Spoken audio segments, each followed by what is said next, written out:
Hi friends, welcome to Indian Recipes Tamil. நம்ம இன்னைக்கு பார்க்க போகிற ஸ்பெஷலான ரெசிபி திருப்பதி லட்டு. நீங்களே பாருங்கள் எவ்வளோ பெர்ஃபெக்டான டெக்ஸ்சரோட அப்படியே திருப்பதி லட்டு மாதிரி இருக்குல்ல, பார்த்ததும் எடுத்து சாப்பிடணும் போல் இருக்குது.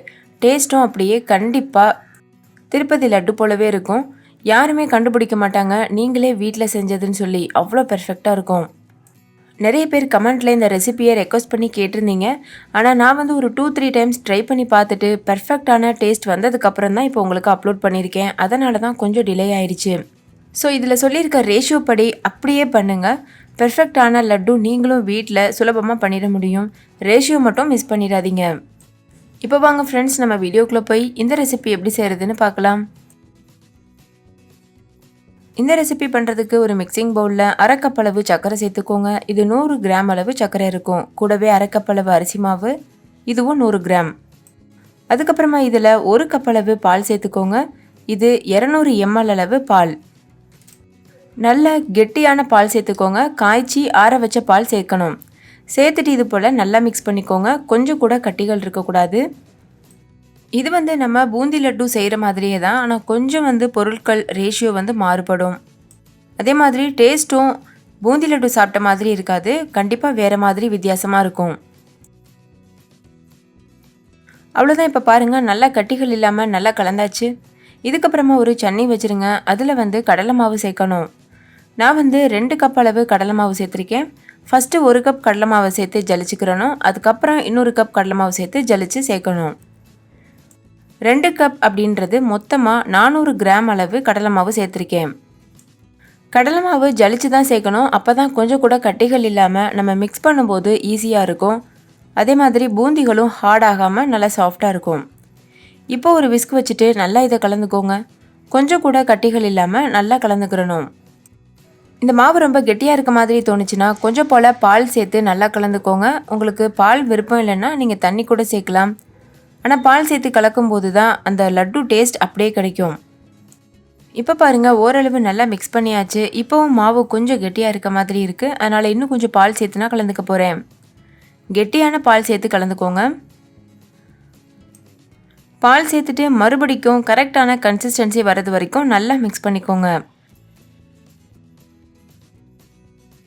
நல்லா கலந்ததுக்கப்புறமா விஸ்கில் இப்படி தூக்கி விட்டோன்னா அது ஈஸியாக வடியணும். அந்த மாதிரி வடிஞ்சாதான் அது கரெக்டான கன்சிஸ்டன்சி. நம்ம தோசைக்கெலாம் மாவு கரைப்போம்ல, அதை விட கொஞ்சம் தண்ணியாக இருக்கணும்.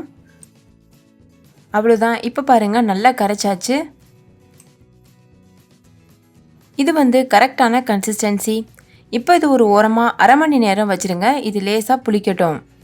அதுக்குள்ளே நம்ம சர்க்கரை பாகு ரெடி பண்ணிடலாம். அதுக்கு ஒரு பேனில் 1.25 கப் அளவு சர்க்கரை சேர்த்துக்கோங்க. இது 250 கிராம் அளவு சர்க்கரை இருக்கும். இது மூங்குறது அளவுக்கு தண்ணி சேர்த்துக்கோங்க. நான் ஒரு 1/4 கப் அளவு தண்ணி சேர்த்துருக்கேன். சேர்த்துட்டு ஹை ஃப்ளேமில் வச்சு இதை நல்லா கரைச்சி விடுங்க. இப்போ பாருங்கள், சர்க்கரை நல்லா கரைஞ்சிருச்சு. நல்லா கொதிக்க ஆரம்பிச்சிருச்சு. இது இன்னும் நல்லா கொதிச்சு வரணும். இப்போ பாருங்கள், இது நல்லா கரைஞ்சி வெள்ளை கலரில் முறையாக கொதிக்க ஆரம்பிச்சிருச்சு. இந்த டைமில் பாகு பதம் செக் பண்ணணும். இந்த மாதிரி பாகை கையில் எடுத்துகிட்டு 2 விரல் கடையில் வச்சு இழுக்கும்போது ஒரு கம்பி மாதிரி ஃபார்ம் ஆகி உடையுதில்ல, இது ஒரு கம்பி பதம், கரெக்டான கன்சிஸ்டன்சி. இந்த டைமில் ஸ்டவ் ஆஃப் பண்ணிவிட்டு இந்த சக்கரை பாகை ஒரு ஓரமாக தனியாக எடுத்து வச்சிடலாம்.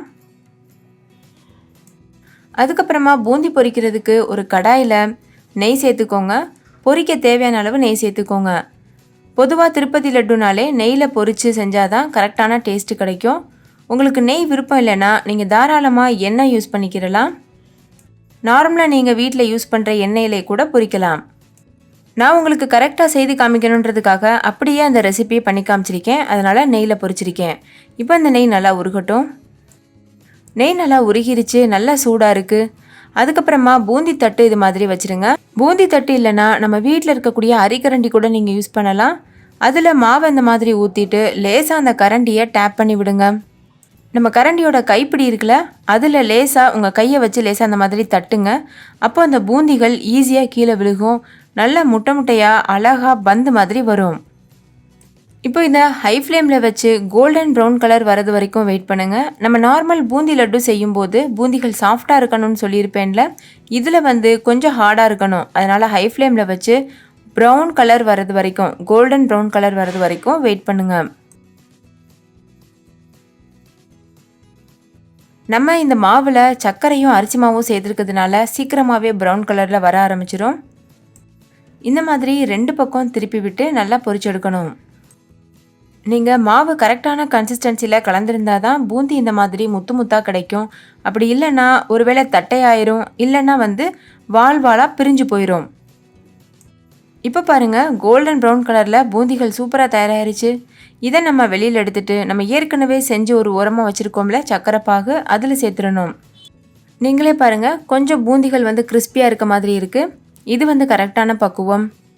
இதே மாதிரி மீத இருக்க எல்லா மாவுலையும் பூந்திகள் பொரித்து ஏற்கனவே நம்ம செஞ்சு வச்சுருக்க சக்கரை பாகில் சேர்க்கணும்.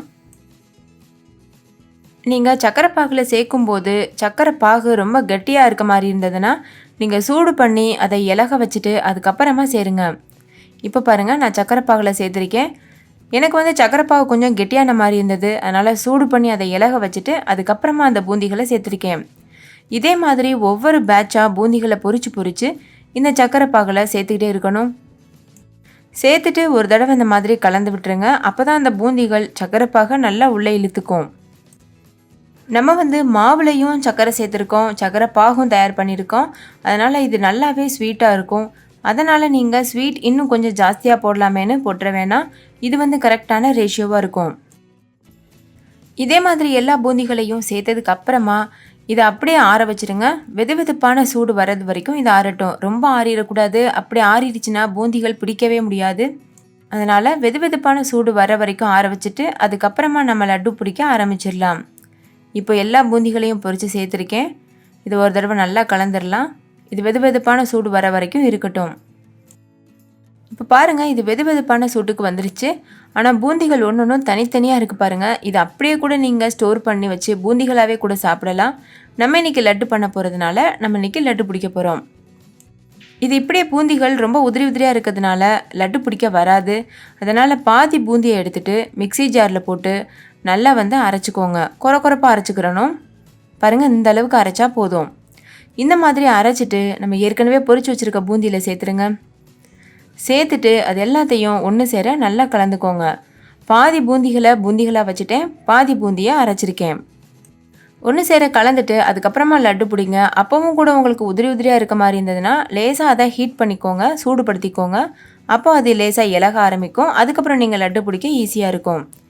இப்போ இதில் முந்திரி அதுக்கப்புறம் திராட்சை இது ரெண்டும் தாளித்து கொட்டிடலாம். நான் ஒரு கைப்பிடி அளவு முந்திரி சேர்த்துருக்கேன். அதை நல்லா கோல்டன் ப்ரௌன் கலர் வரது வரையும் தாளிச்சிட்டு நம்ம அந்த லட்டில் சேர்த்துடலாம். அதே மாதிரி உலர்ந்த திராட்சை இருக்குல்ல, அதையும் சேர்த்துருக்கேன். நல்லா பலூன் மாதிரி இது உப்பி வரட்டும். இப்போ பாருங்கள், நல்லா பலூன் மாதிரி வந்துருச்சு. இப்போ ஸ்டவ் ஆஃப் பண்ணிவிட்டு இதையும் வறுத்து வச்சுருக்க முந்திரியையும் சேர்த்துடலாம். நம்ம ஏற்கனவே நெய்யில் தான் பொரித்தோம் அப்படின்றதுனால இந்த நெய்யை அந்த லட்டுவில் சேர்க்க வேணாம்.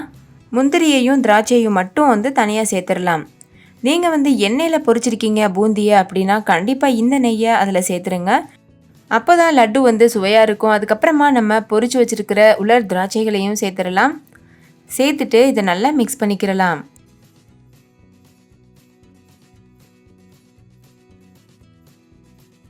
நல்லா கலந்ததுக்கப்புறமா ஒரு 4 ஏலக்காய்களை நல்லா நசுக்கிட்டு சேர்த்துக்கோங்க.